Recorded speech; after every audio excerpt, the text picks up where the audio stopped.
Digital lesson 2.0 চেনেলটো এটা নতুন ভিডিঅ'লৈ আপোনালোক সকলোকে পুনৰবাৰ স্বাগতম জনাইছোঁ। PM কিষাণ সন্মান নিধি আঁচনিখনৰ আপুনি যদি এজন হিতাধিকাৰী হয় তেনেহ'লে আপোনালোক সকলো নিশ্চয় অৱগত যে PM কিষাণৰ 17 নম্বৰ কিস্তি পইচাটো আজি গধূলি 5টা বজাত মুকলি কৰি দিলে। গতিকে আপোনালোকৰ এই পইচাটো আজি একাউণ্টত সোমাব নে নোসোমায় সেইটো বিষয়ে আজি আমি ভিডিঅ'টো আলোচনা কৰিম। যদি পইচাটো আপোনালোকৰ একাউণ্টত আজি নোসোমায় তেনেহ'লে আপোনালোকে কি কৰিব লাগিব সেইটোৰ বিষয়ে আজি ভিডিঅ'টো আমি সম্পূৰ্ণৰূপে আলোচনা কৰিম। গতিকে ভিডিঅ'টো সম্পূৰ্ণভাৱে প্ৰথমৰ পৰা শেষলৈকে চাব। এতিয়ালৈকে যদি আপুনি ভিডিঅ'টো লাইক এটা কৰা নাই জলদি ভিডিঅ'টো লাইক এটা কৰি দিয়ক। চেনেলটোলৈ যদি প্ৰথম আহিছিলে ছাবস্ক্ৰাইব কৰি লওক এনেকুৱা ধৰণৰ ইনফৰ্মেটিভ ভিডিঅ'বোৰ ৰেগুলাৰ চাই থাকিবৰ কাৰণে। এতিয়া আপোনালোকক মই প্ৰথমে কৈ লওঁ, আজি যিহেতু পইচাটো 5টা বজাত মুকলি কৰিলে, আমাৰ অসমৰ এতিয়া প্ৰায়সকল কৃষকে এই পইচাটো আজিৰ ভিতৰতে লাভ কৰিব, কিন্তু সকলোৱে এই পইচাটো আজিৰ ভিতৰতে লাভ নকৰে। বহুতো মানুহে এই পইচাটো দুদিনৰ পিছত লাভ কৰে, কিছুসংখ্যক ব্যক্তিয়ে এসপ্তাহৰ পাছত গৈ মেলি পইচাটো লাভ কৰে। গতিকে আপোনালোকে যদি আজি এই পইচাটো লাভ নকৰে তেনেহ'লে আপুনি চিন্তা কৰাৰ কোনো প্ৰয়োজন নাই। এইটো নাভাবিব যে আপোনাৰ পইচা নোসোমাব, আজি আমাৰ নোসোমালে বুলি আৰু নোসোমাব তেনেকুৱা কোনো কথা নাই। PM কিষাণৰ যিটো পইচা, এই পইচাটো আপোনালোকৰ পইচা ৰিলিজ কৰাৰ বহুত দিনলৈকে সোমাই থাকে যদি আপোনালোকৰ সকলোবিলাক বস্তু ঠিক হৈ থাকে তেতিয়া। এতিয়া চাওক, আপোনালোকে ন' ইয়ৰ ষ্টেটাছত গৈ, যিহেতু মই ৰাতিপুৱা কৈছিলোঁ, আপোনালোকে সম্পূৰ্ণ বস্তুখিনি চেক কৰি চাব।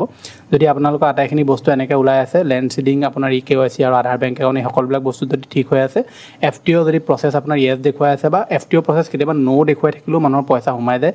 ধৰি লওক বোলে আপোনাৰ কিবা খেলি মেলি হৈ আছিলে কিন্তু আপুনি ঠিক কৰি ল'লে, কিন্তু কিছুমান বস্তু আপডেট নহয়। আপডেট নোহোৱাৰ কাৰণে কি হয়, এই পৰ্টেলটোত আপোনাৰ ন' দেখুৱাই থাকে বা কিবা হৈ থাকে। গতিকে আপোনালোকে যদি আগৰ কিস্তি লাভ কৰি আহিছিলে, যদি আপোনালোকৰ এইবাৰ ন' দেখুৱাইছে তেনেহ'লে অলপ ৱেইট কৰিব, 2-3 ৱেইট কৰিব। যদি আপোনালোকৰ পইচাটো নোসোমায় তেনেহ'লে আপোনালোকে CSC চেণ্টাৰ বা কৃষি বিভাগৰ লগত যোগাযোগ কৰিব। যদি আপোনালোকে সকলোবিলাক কিস্তি ঠিকমতে পোৱা নাছিলে আৰু কিবা যদি আপোনালোকৰ খেলি মেলি হৈ আছিলে, আপুনি যদি ৰিচেণ্টলি সকলোবিলাক বস্তু ঠিক কৰিছে তেনেহ'লে আপোনালোকে পইচাটো নিশ্চয় লাভ কৰিব, কাৰণ ইয়াত আপডেট হওঁতে কেতিয়াবা অলপ টাইম লাগে। কিন্তু আপোনালোকৰ লেণ্ড চিডিং, আধাৰ বেংক একাউণ্ট লিংক আৰু EKYC, এই তিনিটা বস্তু আপোনালোকৰ অ'কে হৈ থাকিলেহে আপুনি PM কিষাণৰ পইচাটো লাভ কৰিব।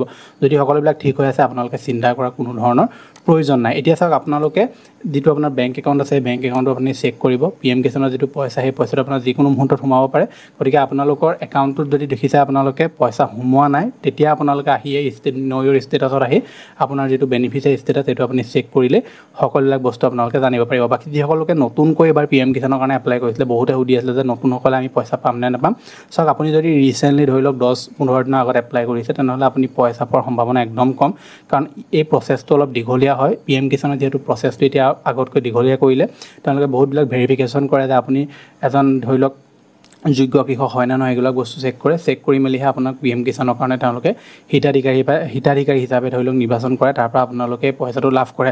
গতিকে যিসকলে ধৰি লওক এমাহ বা 2 মাহৰ আগত নতুনকৈ এপ্লাই কৰিছিলে বা 16 নম্বৰ কিস্তি দিয়া সময়তে এপ্লাই কৰিছিলে, তেওঁলোকে যদি সকলোবিলাক বস্তু ঠিকমতে দিছে, সম্পূৰ্ণ ৰেজিষ্ট্ৰেশ্যন হ'ল, তেওঁলোকে এই PM কিষাণৰ পইচাটো লাভ কৰিব। বাকী যিসকলে ধৰি লওক 2-3টা কিস্তি একেলগে পোৱা নাছিলে, সকলোবিলাক বস্তু ঠিক কৰিলে, তেওঁলোকৰ একাউণ্টত 8-10 হাজাৰ টকা পৰ্যন্ত, মানে যিমানকেইটা কিস্তি তেওঁলোকৰ ফচি আছিলে আটাইকেইটা কিস্তি তেওঁলোকে লাভ কৰিব। বাকী আপুনি PM কিষাণৰ পইচাটো বাৰু লাভ কৰিলে নে নাই কৰা, মানে আপোনাৰ একাউণ্টত সোমালে নেকি, নিশ্চয় তলত কমেণ্ট বক্সত কমেণ্ট কৰি জনাব। আৰু বহুতে ধৰি লওক এইটো ভাবি থাকে যে আজিয়ে পইচা নোসোমালে আৰু নোসোমাব, তেনেকুৱা কোনো কথা নাই। আপোনাৰ পইচা সোমাব যদি আপোনাৰ সকলোবিলাক বস্তু ঠিক হৈ আছে। বেংক একাউণ্ট আপোনাৰ চেক কৰি থাকিব। যদি আপোনালোকে দেখে যে বহুত দিন হৈ গ'ল পইচা নাই সোমোৱা, তেতিয়া আপোনালোকে বস্তুখিনি চেক কৰি সেইখিনি আপোনালোকে ঠিক কৰিব লাগিব। গতিকে এইটো আছিলে যে মই দিবলগীয়া ইনফৰ্মেশ্যন। আশা কৰিছোঁ আপোনালোকে ভিডিঅ'টো চাই ভাল পালে। যদি ভাল পালে ভিডিঅ'টো লাইক কৰিব, চেনেলটোলৈ যদি প্ৰথম আহিছিলে ছাবস্ক্ৰাইব কৰি ল'ব এনেকুৱা ধৰণৰ ইনফৰ্মেটিভ ভিডিঅ'বোৰ ৰেগুলাৰ চাই থাকিবৰ কাৰণে। লগতে আপোনাৰ যিটো এণ্ড্ৰইড ফোন আছে, সেই ফোনৰ বেটেৰীটো যদি আপুনি বেছি দিন ভালে ৰাখিব বিচাৰিছে তেনেহ'লে আপোনাৰ স্ক্ৰীণত এতিয়া যিটো ভিডিঅ' ওলাই আছে, এই ভিডিঅ'টোত ক্লিক কৰক। বহুতখিনি নজনা কথা আপোনালোকে জানিব পাৰিব। লগ পাম নতুন ভিডিঅ'ত। ধন্যবাদ।